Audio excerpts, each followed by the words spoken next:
जय हिंद दोस्तों, आपका बहुत बहुत स्वागत है हमारे इस एक और नए वीडियो में। तो आज के हम वीडियो में हिंदी का जो है पार्ट नंबर 7वां लाए हैं। तो इस वीडियो में हमने रिवीजन क्लास को जो है शुरू किया है। तो उस वीडियो का यह 7वां पार्ट है। इससे पहले हमने पूरे 6 पार्ट बना दिए हैं और इसके बाद भी पार्ट बनेंगे तो वो आपको वीडियो के लिंक जो है इस वीडियो के डिस्क्रिप्शन में मिल जाएंगे, तो वहाँ पर जा कर के देख लीजिएगा। तो चलिए मिलते हैं अगले वीडियो। चलिए शुरू करते हैं। तो यहाँ से पहला सवाल दिया हुआ है। पहला प्रश्न दिया है कि मगम्मा की बहू का नाम था, यानी मगम्मा की बहू का क्या नाम था? नजम्मा, रंगम्पा, गंगम्मा या संगम्मा? तो मगम्मा के बहू का नाम था Najamma. Option number A right answer है। अगला प्रश्न यहाँ पर दिया हुआ है कि ढहते विश्वास, यहाँ पर दिया गया है कि ढहते विश्वास कहानी किस लेखक द्वारा अनुवादित है? यानी ढहते विश्वास कहानी के कहानीकार कौन है, उनके लेखक कौन है? राजेंद्र प्रसाद मिश्र हैं या बी आर नारायण है या गोपाल दास नागर हैं या के ए जमुना है?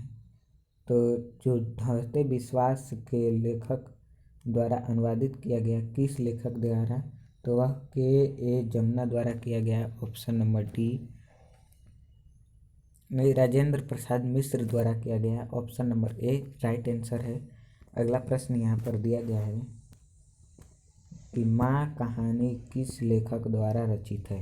यानी माँ कहानी किस लेखक द्वारा रचित है? श्रीनिवास द्वारा या सातकुड़ी होता या सुजाता या ईश्वर पेटलिकर? तो माँ जो है वह ईश्वर पेटलिकर द्वारा रचित है। Option number D right answer है। अगला प्रश्न यहाँ पर दिया है कि मंगू की माँ कितनी संतानें थी? मंगू की माँ की कितने संतानें थी? तो मंगू की माँ की पूरे 4 संतानें थी। Option number C right answer है। यहाँ पर अगला प्रश्न दिया गया है कि नगर कहानी किस भाषा से अनुवादित है? यानी नगर कहानी जो है वह किस भाषा की कहानी है और उसे हिंदी में ट्रांसलेट किया गया? उड़िया की या गुजराती की या तमिल की या कन्नड़ की? तो जो है नगर है वह तमिल भाषा की है। Option number C right answer है। अगला प्रश्न देखें तो यहाँ पर अगला प्रश्न दिया गया है कि पप्पाती की उम्र थी, यानी पप्पाती की उम्र क्या थी? 10 वर्ष, 11 वर्ष, 12 वर्ष या 14 वर्ष? तो लगभग 12 वर्ष थी। Option number B right answer है। सी राइट आंसर है। और यहाँ पर अगला प्रश्न देखें तो अगला प्रश्न दिया है कि रामधारी सिंह दिनकर रचित पाठ है, यानी रामधारी सिंह दिनकर द्वारा कौन सा पाठ लिखा गया है? हिरोशिमा या जनतंत्र का जन्म या भारत माता या मछली? तो जो रामधारी सिंह दिनकर द्वारा लिखा गया है वह जनतंत्र का जन्म लिखा गया है। Option number B right answer है। अगला प्रश्न यहाँ पर दिया है कि निम्नलिखित में सर्वनाम है, यानी इन चारों में सर्वनाम का बोध कौन कराता है? वह, अच्छा, मोहन, माता पिता? तो वह जो है यह एक सर्वनाम है। अगला प्रश्न देखें तो अगला प्रश्न यहाँ पर दिया है कि 3 बेटे की माँ है, यानी 3 बेटे की माँ कौन है? मगम्मा, सीता, लक्ष्मी या पप्पाती? तो जो सीता थी वह 3 बेटे की माँ थी। Option number B right answer है। आपको यह कमेंट में बताना है कि जो सीता के बेटे थे तीनों, वह कितने सालाना जो है खर्च के रूप में अपने माँ को देने का फैसला किए थे, यानी कितने रुपए महीने खर्च के रूप में अपने माँ को देने की बात की थी। आपको कमेंट ज़रूर करना है, तो जल्दी कमेंट कीजिए ताकि हम उस प्रश्न अगले वीडियो में उस प्रश्न का कमेंट करने वाले का नाम ले सकें कि किसने किन किन लोगों ने कमेंट किया।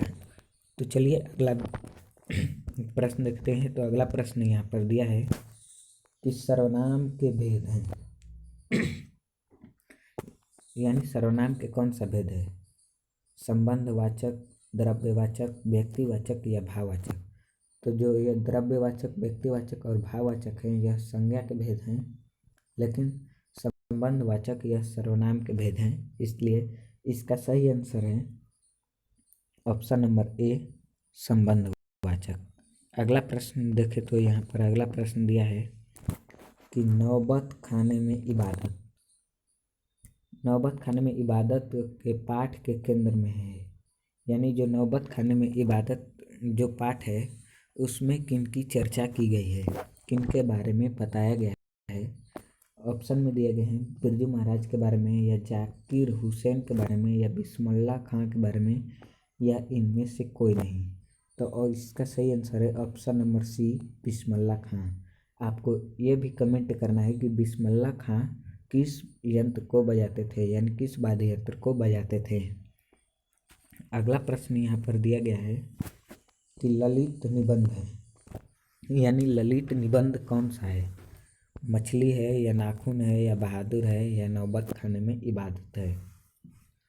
तो इनमें से जो ललित निबंध है वो है नाखून क्यों बढ़ते हैं, option number B right answer है। अगला प्रश्न दिया गया है कि दही वाली मगम्मा पाठ के लेखक हैं। सावरदई हैं, या सुजाता है, या बिरजू महाराज हैं, या श्रीनिवास है। तो दही वाली मगम्मा पाठ के लेखक जो है वह है Srinivas, option number D right answer है। अगला प्रश्न देखें तो यहाँ पर अगला प्रश्न दिया गया है कि स्वामी विवेकानंद ने वेदांतियों का वेदांती किन्हें कहा है? स्वामी विवेकानंद वेदांतियों का वेदांती किन्हें कहा? टी.एस. इलियट को, या दयानंद सरस्वती को, या मैक्स मुलर को, या राजा मोहन राय को, यानी राजा राम मोहन राय को। तो जो स्वामी विवेकानंद ने वेदांतियों का वेदांती मैक्स मुलर को कहा, जो ऑप्शन नंबर सी में दिया हुआ है, मैक्स मुलर। अगला प्रश्न देखें तो यहाँ पर अगला प्रश्न दिया गया है कि पंडित बिरजू महाराज ...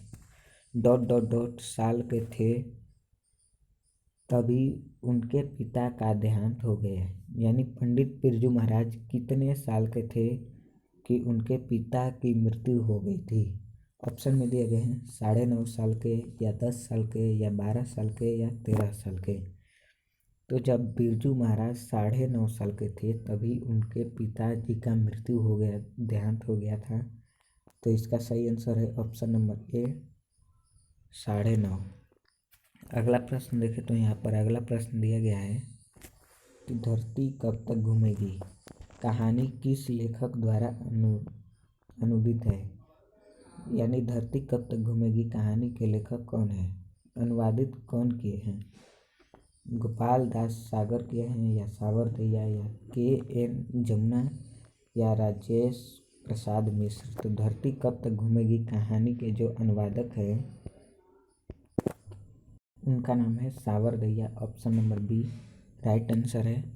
अगला प्रश्न देखें तो यहाँ पर अगला प्रश्न दिया गया है कि बेतमा दान पत्र किस समय का है? यानी बेतमा दान पत्र किस वर्ष का है?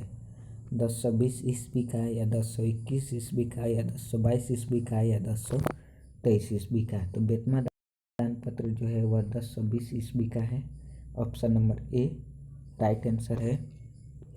अगला प्रश्न यहाँ पर देखें तो ये अगला प्रश्न दिया गया है कि नागरी लिपि के प्रारंभिक लेख हमें कहाँ से मिले हैं? यानी नागरी लिपि के प्रारंभिक लेख कहाँ से मिले हैं? पूर्वी भारत से, या पश्चिमी भारत से, दक्षिणी भारत से, या उत्तरी भारत से। तो नागरी लिपि के प्रारंभिक लेख हमें दक्षिणी भारत से मिले हैं, option number C right answer है। अगला प्रश्न देखें तो यहाँ पर अगला प्रश्न दिया गया है कि सहजात वृत्तियाँ किन्हें कहते हैं? यानी सहजात वृत्तियाँ किन्हें कहा जाता है? अस्त्रों के संचयन को, या अनजान स्मृतियों को, या स्वयं के बंधन को, या उपयुक्त में से सभी। तो जो सहजात वृत्तियाँ हैं वह अनजान स्मृतियों को कहा जाता है। Option number B right answer है।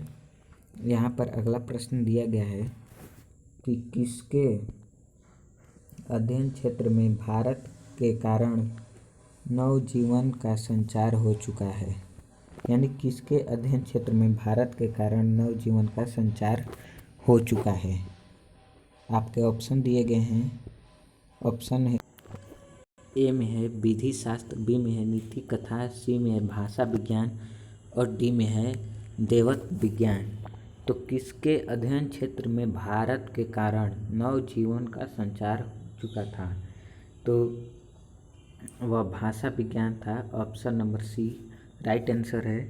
अगला प्रश्न देखें तो यहाँ पर अगला प्रश्न दिया गया है कि ऐसे ही लड़के आगे चलकर गुंडे चोर डाकू बनते हैं। यह पंक्ति किस पात्र ने कही है? यानी ऐसे ही लड़के आगे चलकर गुंडे चोर डाकू बनते हैं, यह किनके द्वारा कहा गया? ऑप्शन दिए गए हैं। ए में दिया है सेन साहब की धर्मपत्नी, बी में दिया है गिरधर, सी में दिया है सेन साहब और डी में दिया है सोफर। तो जो सेन साहब की धर्मपत्नी थी उन्होंने ही कहा था कि ऐसे ही लड़के आगे चलकर गुंडे चोर और डाकू बनते हैं। Option number A right answer है। तो आज के वीडियो में बस इतना ही। अगले वीडियो में मिलते हैं। तो आप अगर पहली बार हमारे चैनल पर आए हैं तो चैनल को सब्सक्राइब ज़रूर कर दें, वीडियो को लाइक कर दें और अपने दोस्तों तक यह रिवीजन क्लास ज़रूर भेजें ताकि वो भी हिंदी का रिवीजन क्लास संपूर्ण देख सके और अपने हिंदी के ऑब्जेक्टिव क्वेश्चन को तगड़ा बना सके और परीक्षा में अच्छे स्कोर प्राप्त कर सके। तब तक के लिए अगले वीडियो में मिलते हैं। जय हिंद, जय भारत।